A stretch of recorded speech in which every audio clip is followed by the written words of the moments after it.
O'Connor's Good Country People in the American Canon. The short story Good Country People by Flannery O'Connor was published in 1955. It is considered one of the best literary examples of a short story and is commonly studied in English-speaking literature courses. However, as time progresses, the story's relevance may become outdated, beginning a discussion on its presence in the Americana literary canon. Good Country People deserves continuous recognition in the canon due to its brilliant prose, stylistic approach to the genre, and deep analysis of the human and social condition. At first, it is apt to analyze the prose and stylistic approach utilized by O'Connor to drive forward the plot. One of the reasons the story is so successful and popular in literary circles is the author's brilliant utilization of literary devices. Symbolism, allegory, irony, and imagery are perfectly balanced in the story, each with a purpose and meaning that allows readers to consider aspects beyond the story's plot, but much greater philosophical ideologies of Christianity, nihilism, human wickedness, and others discussed below.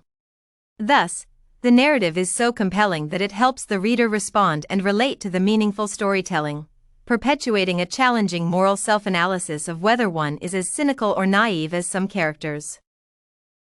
The story Good Country People unfolds on a two-dimensional plane, with little insight into the characters' minds, telling the narrative of pervasive and gloomy isolation and meaninglessness. O'Connor is direct in dialogue and descriptions, taking advantage of clichés and stereotypes as the driving point of the plot. The story is highly descriptive, but it remains conversational and straightforward, allowing the reader to build their perceptions while forcing them to consider the meaning of each character interaction. Such literary mastery is rare in short story writing. Therefore, the study of O'Connor's work became prevalent and widely recognized for its elements and sophistication in conveying a complex idea.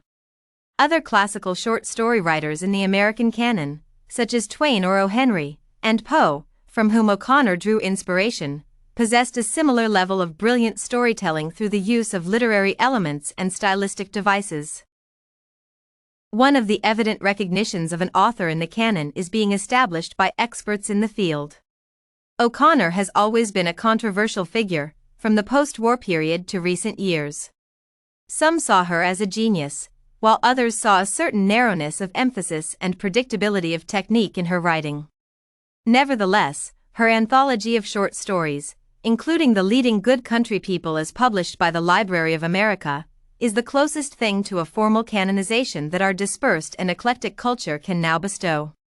O'Connor's approach to short fiction is highly eccentric, and the essence of the debate centers around the worldview that her stories present.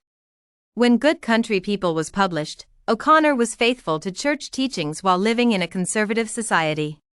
However, her stories were groundbreaking and dazzling, highlighting aspects of existentialism and social analysis unconventional for the time.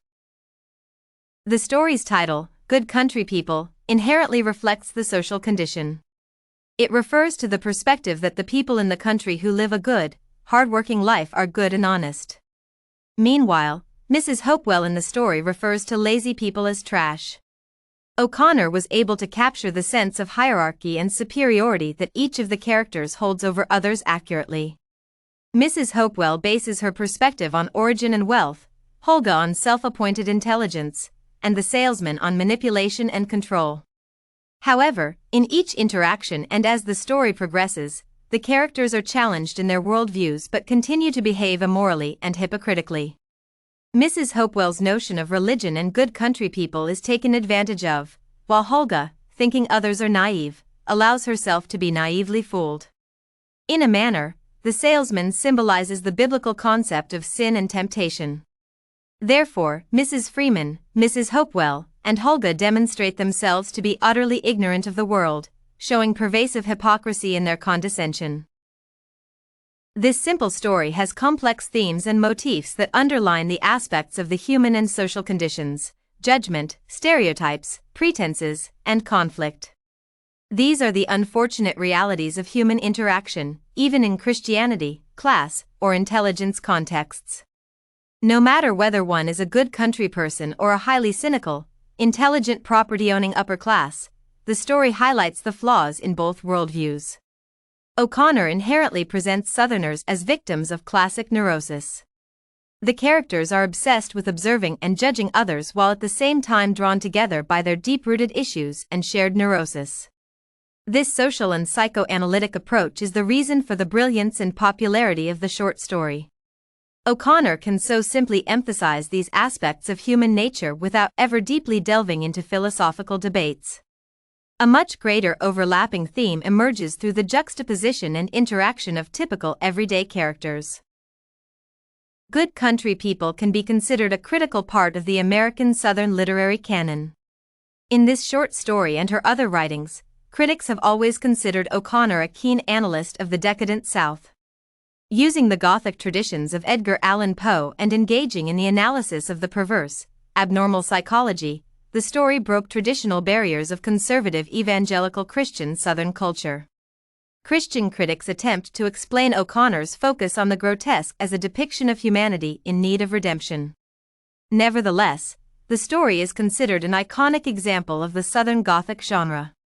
Set in the fictitious countryside of Georgia in the American Old South, where nothing ever happens, this grotesque story occurs based on the failure of people to understand each other, and the overwhelming presence of clichés, prejudices, and platitudes becomes the penultimate cause of the perverse ending of the encounter. O'Connor combines the American South's many stylistic, cultural, and religious components to create her famous, groundbreaking, and eccentric narrative that serves as the epitome of Southern Gothic fiction to this day. In conclusion, O'Connor's Good Country People is a classic example of a short story in the Southern American literature canon due to its stylistic writing, psychosocial analysis, and cultural value.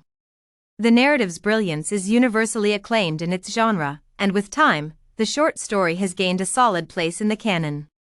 Studying the story in literature classes is essential as it helps students understand aspects of genre writing, indirect development of characters, and implementation of philosophical discussions and social values into plot elements. The excellence with which O'Connor is able to achieve this supports the presence of Good Country People in the canon.